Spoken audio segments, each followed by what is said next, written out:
আসসালামু আলাইকুম দর্শক, আপনারা ফেসবুকে ঢুকলে যে সাজিদকে দেখতে পাচ্ছেন সেই সাজিদের বাড়ির সামনে আমি দাঁড়ায় আছি। সাজিদ কী অবস্থায় আছে, কেমন আছে সেটা জানার জন্য। যেই সাজিদ পুরো বাংলাদেশের হৃদয়ের স্পন্দনকে কাঁপিয়ে দিয়েছে, যেই সাজিদ পুরো জেনজির বুকটাকে দরদর করে কাঁপিয়ে দিয়েছেন, যেই সাজিদ পুরো বাংলাদেশের একটি অনন্য দৃষ্টি স্থাপন করেছেন, সেই সাজিদের খবর নেওয়ার জন্য আমি আজকে চলে আসছি। শুধু বাংলাদেশ না, পুরো বাংলাদেশের মানুষের কলজায় কপন ধরিয়ে দিয়েছেন যে সাজিদ, সেই সাজিদের বাড়িতে আমি আজকে আসছি। চলেন দেখাবো সাজিদের এখন বর্তমান কি অবস্থা আছে। তো দর্শক, আমরা সাজিদের বাড়ি চলে আসছি। তো আমি ওর খোঁজ খবর নেওয়ার জন্য আসছি, আর অন্য কিছু না। ও এখন বর্তমানে কোথায় আছে, কি অবস্থানে আছে এটা জানার জন্য। তো এখানে ওর এক বড় ভাই বসে আছে। আসসালামু আলাইকুম ভাই। ওয়ালাইকুম আসসালাম। কি নাম আপনার ভাই? মোহাম্মদ মিলন হোসেন। আপনার কি লাগে সাজিদ? চাচাতো ভাই। চাচাতো ভাই, আপন চাচাতো ভাই? হ্যাঁ। আপনার বাড়ি ঘর কোনটা? এই তো এইটা, এই পাশের ঘর আপনার? হ্যাঁ। কালকের যে ঘটনা ঘটছে এটা তো পুরো মিডিয়া পাড়ায় পুরো বাংলাদেশ কাঁপে গেছে। আপনারা ফেসবুকে ঢুকছেন কিনা আমি জানি না। আমি আজকে সকালে দেখছি, দেখার পরে আমার ভিতরটা ভাই অনেক কাঁপে উঠছে। যে মনে করেন প্রায় 8-10 জন পুলিশ ওরে ইচ্ছা মতো পিটাইছে। ও কিন্তু দাঁড়ায় রয়েছে, ও কোনো প্রতিবাদ করে নাই, কোনো কিচ্ছু বলে নাই। পরবর্তীতেও হয়তোবা কোন এক পুলিশ আইসা ওইটা দেখা পাজায় ধইরা থামাইছে। এখন ওর খোঁজ খবর মানে কি অবস্থা, মানে ও কি ওর সাথে কি আপনাদের কথা হয়েছে? হ্যাঁ, সকালে রাত্রেও কথা হয়েছে, সকালেও হয়েছে। মানে ও কি পরিমাণ আহত হয়েছে? মানে ও হসপিটালে আছে না বাসায় আছে? হসপিটালে ছিল। হসপিটালে ছিল। মাথার পিছনে 3টে সেলাই লাগছে, মাথার পিছনে এখানে। হ্যাঁ, এটা আমরা দেখছি। হ্যাঁ, আর বডি ইনজুরি হয়েছে অনেক। বডি ইনজুরি, হ্যাঁ, প্রচুর পরিমাণে পিটাইছে।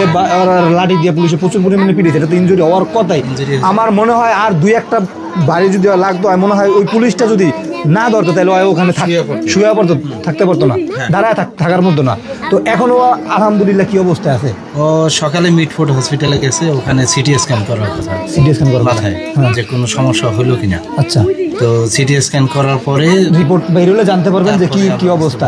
এখন কি এখানে এই যে বর্তমানে যে চিকিৎসা চলতেছে, এই চিকিৎসা কি কোনো নিজস্ব অর্থায়নে চলতেছে না কোনো অর্থায়নে আসতেছে অন্য কোনো জায়গা থেকে? এটা কি আমরা জানা আছে? মূলত এটা আমি ওইভাবে জানি না অ্যাকচুয়াল কি, কিন্তু এখন যাচ্ছে ওর নিজের থেকে। এটা তো অবশ্যই নিজের থেকে এখন যাওয়ার কথা। এখন পর্যন্ত ওরকম তো আর হওয়ার কথা না।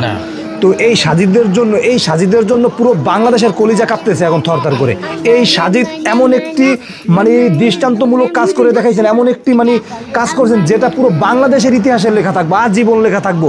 উনি আমার এলাকার আর একটা ঠিকানা দিয়ে রাখি, যেটা আপনারা অনেকেই হয়তো বা জানেন না। এটা হলো বরিশাল জেলার মুলাদি উপজেলার বাটামারা ইউনিয়নের আলিমাবাদ গ্রাম। আলিমাবাদ গ্রামের সন্তান। ও যেই মাদ্রাসায় পড়ছে আমিও একই মাদ্রাসায় পড়ছি। ওরে আমি যতটুকু চিনি, ও খুবই ভদ্র একটা ছেলে। ও মাঝে মধ্যে দেখা হইলে ভাই কি অবস্থা, কেমন আছে, সালাম দিয়ে কথা বলতো। আচ্ছা, এখানে আমার এক ভাই আছে। তোমার কি লাগে? আমার বাল্যকালের বন্ধু। তো সাজিদের এই বিষয়টা দেখে তোমার কাছে কেমন লাগছে? মাথার যে আঘাতটা ছিল, তীব্র আঘাত। আমি যখন দেখছি যে ওকে আঘাত করতেছে, মনে হয়েছে যে আমার শরীর লাগছে ভাই। প্রতিটা বাংলাদেশের মানুষের কলিজায় লেগে গেছে প্রতিটা আঘাত ভাই। আমি দর্শক, এরকম সাজিদ যেন ঘরে ঘরে জন্ম হয়, যারা কোনো অর্থ ছাড়া নিজের জীবন বিলিয়ে দেয়। হয়তোবা আর কিছুক্ষণ হইলে ওর পৃথিবীতে থাকতো না। ও পৃথিবীতে হয়তোবা এখন ওর জানাজা হয়ে যেত, মাটি হয়ে যেত, মাটি দেওয়া সম্পূর্ণ ক্লিয়ার হয়ে যেত। তো কিছু বলার নাই। কবে এই বাংলাদেশ ভালো হবে, কবে এই বাংলাদেশের নোংরা রাজনীতি ভালো হবে আমাদের জানা নেই। তবে আমরা এই নোংরা রাজনীতি থেকে বেরিয়ে আসতে চাই। আর এরকম সাজিদ যেন প্রতিটা ঘরে ঘরে জন্ম নেয়।